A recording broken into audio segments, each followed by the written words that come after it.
I'm Steve, and I'm Shadlock 2000, amongst other things. I'm also wearing my Dam Fixers t-shirt for the Todd Brook Reservoir Dam disaster of 2019, and the reason for that is because that's where I'm from. I'm from the Whaley. In fact, I was there actually when it was happening. It was all very exciting. Now, the point of these videos, I'm not there. I'm not in Whaley. You can probably say he's not in Whaley. What is he talking about? I'm not in Whaley. No, I'm now in the Canada. This is Alberta, Canada, and I live over there. I live in a place called Lethbridge, and I've been here for 15 years. But the point of these videos is about this.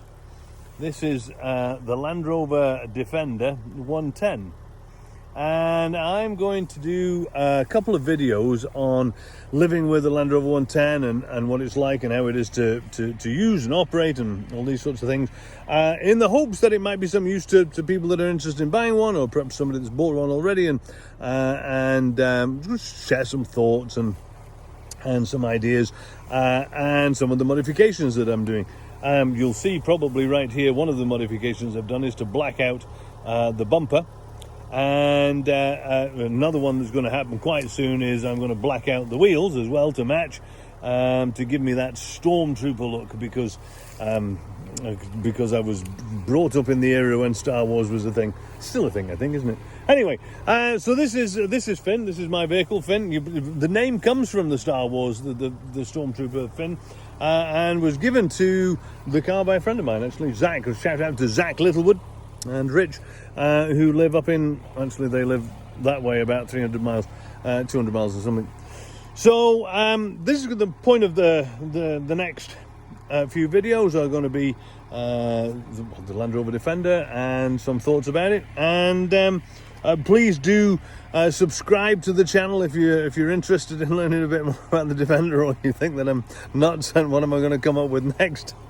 Both of which is perfectly reasonable.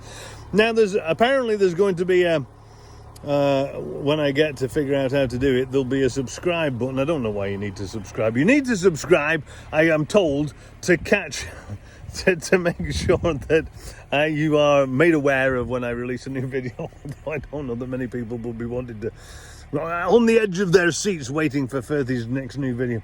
I don't know what I'm going to do. Firthy hasn't released a video in the last week. Oh no, my life's a mess. I have no idea why that would be a thing. But anyway, subscribe anyway.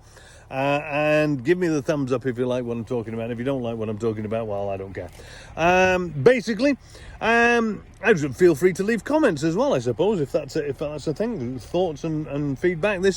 I've always considered Land Rover to be a sort of a family, and it's my father's fault, because my father got me into Land Rovers a very long time ago, 35 years ago now. And we had one. We had a Series 2, and this Finn is my 47th Land Rover. So I'm not speaking without some previous Land Rover experiences here. And so I've always considered Land Rover to be sort of a family, and the people that, the hands up in the window and all that kind of stuff, they don't do that here. Well, not very often anyway.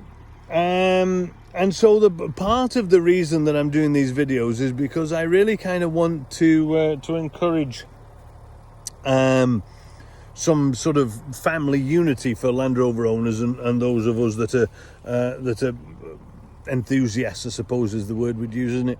And so I'm hoping that this set of videos, this set of sort of discussions and points will have the opportunity to have comments, and so we can engage in a bit of banter and engage in a bit of discussion about the models and the various different foibles and all that kind of stuff that the new model has. I know that there's been a lot of criticism about the new Land Rover Defender, and I'm going to try and help assuage that a little bit, because I don't think some of it's fair. And I get the reasons. I've had old Land Rovers as well. I'm part of that community. I understand, but I'm not convinced. And so I'm going to talk about that later. Now, what I'm going to do just right now is because it's very pretty out here, I'm going to show, well, pretty is relative. I'm just going to show you behind me here. This is what we call the coolie. and Coulee. It's not a sort of negative term, but this is the coulee, and they're a very sort of precarious biological environment with shaly sort of banks that sort of fall apart, and this we're sort of on a sort of a very loose sandstony shale sort of gravel, and in the middle you can see right below me is the river, the Old Man River. And this is, you can't see really because cameras don't do this, but right behind me, sort of right behind me, like there, is a sort of a 300-foot drop to the thing. And if you look all around, this level is sort of, this is the prairie, and it's like this all the way to Manitoba. But if you look this way, and you can't just see at the moment because it's hazy, but right behind me over here, he says, apart from the electricity pylons, right behind those are the Rocky Mountains. We're not very far away from there. So anyway, that's me. I'm Steve. I'm going to be talking about this Defender 400 P400. This is Finn, and I'm going to chat to you about lots of Land Rover things, and hopefully you'll enjoy the videos. Maybe you'll learn something, and maybe I'll learn something. This is the whole point. Sharing community. That's what we've got here. Excellent. Thanks very much for tuning in. Click the subscribe button, because everybody says this. I still have no idea why it's important. But if you like what you've seen, click the subscribe button. Hit the thumbs up chap thing or whatever it is, and tune in next week for another exciting episode of Firthy Talks Rubbish About a Defender.